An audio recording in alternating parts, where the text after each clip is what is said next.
অসমত যিমান মহিলা আত্মসহায়ক গোট আছে সকলোৰে সদস্যসকলক আমি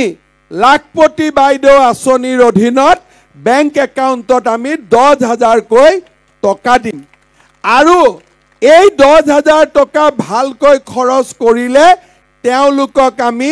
পিছত আৰু 25,000 টকাকৈ বেংকৰ একাউণ্টত দিম সেই কাৰণে গুৱাহাটীটো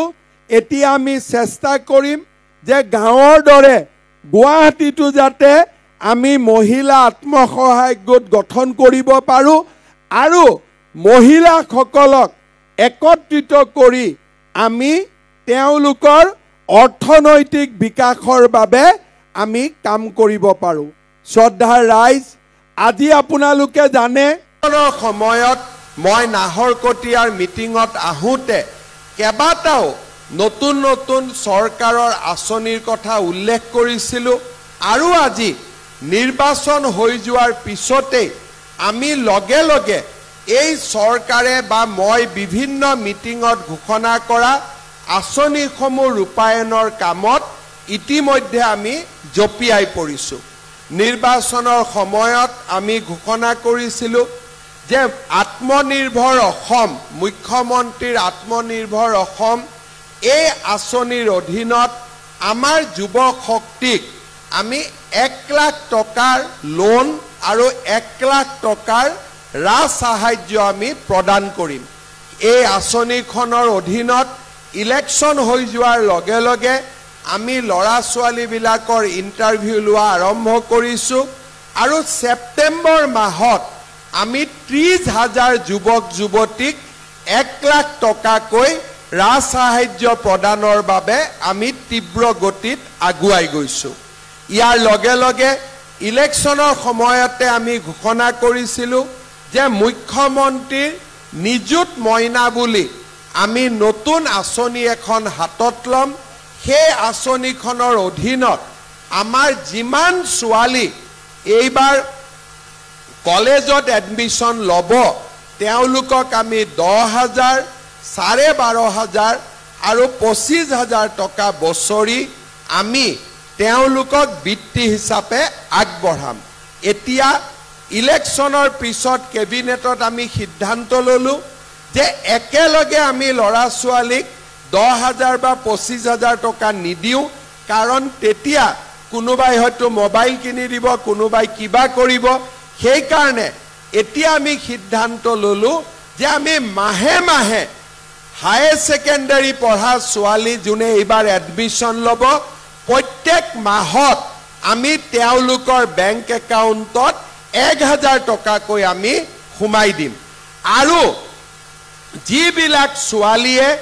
গ্ৰেজুৱেশ্যনত পঢ়িব বা ডিগ্ৰীত নাম লগাব তেওঁলোকৰ বেংক একাউণ্টত আমি 12,500 টকা আমি সোমাই দিম আৰু যিবিলাকে স্নাতকোত্তৰ বা পোষ্ট গ্ৰেজুৱেট পঢ়িব তেওঁলোকৰ বেংক একাউণ্টত অৰুণোদয়ৰ দৰে প্ৰত্যেক মাহৰ 12 তাৰিখে আমি 2,500 টকা কৰি তেওঁলোকৰ বেংক একাউণ্টত আমি সোমাই দিম অৰ্থাৎ এতিয়া মাক দেউতাকে ছোৱালীৰ পঢ়াৰ বাবে আগত যি নিজৰ পকেটৰ পৰা খৰচ কৰিব লাগিছিল এতিয়া তেওঁলোকে খৰচ কৰিব নালাগে এতিয়া গোটেই দায়িত্বখিনি চৰকাৰে খৰচ কৰিব আমি ইলেকশ্যনত ঘোষণা কৰা অনুসৰি যিবিলাক মহিলা বা আই মাতৃয়ে এতিয়াও অৰুণোদয় আঁচনি পোৱা নাই তেওঁলোককো আমি কেনেকৈ অৰুণোদয় দিব পাৰোঁ তাৰ বিষয়েও আমি আলাপ আলোচনা আৰম্ভ কৰিছোঁ আৰু এমাহৰ ভিতৰতে আমি অৰুণোদয়ৰ নতুন নিয়মৰ মাজেৰে সকলো মহিলাকে যাতে অৰুণোদয় দিব পাৰোঁ তাৰ বাবেও আমি ব্যৱস্থা লোৱাৰ দিশত আগবাঢ়িছোঁ অৰ্থাৎ যেনে কথা তেনে কাম আমি সেই দিশত আগবাঢ়িছোঁ ইতিমধ্যে আমাৰ মুখ্যমন্ত্ৰীৰ যি আমাৰ উদ্যমিতা আঁচনি আছিল লাখপতি বাইদেউৰ আঁচনি আছিল তাৰো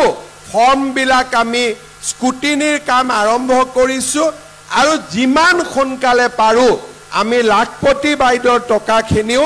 আই মাতৃসকলক দিয়াৰ বাবে আমি চেষ্টা কৰি আছোঁ খুব সোনকালে আপোনালোকে তাৰো ভাল খবৰ আপোনালোকে লাভ কৰিব। তাৰ লগে লগে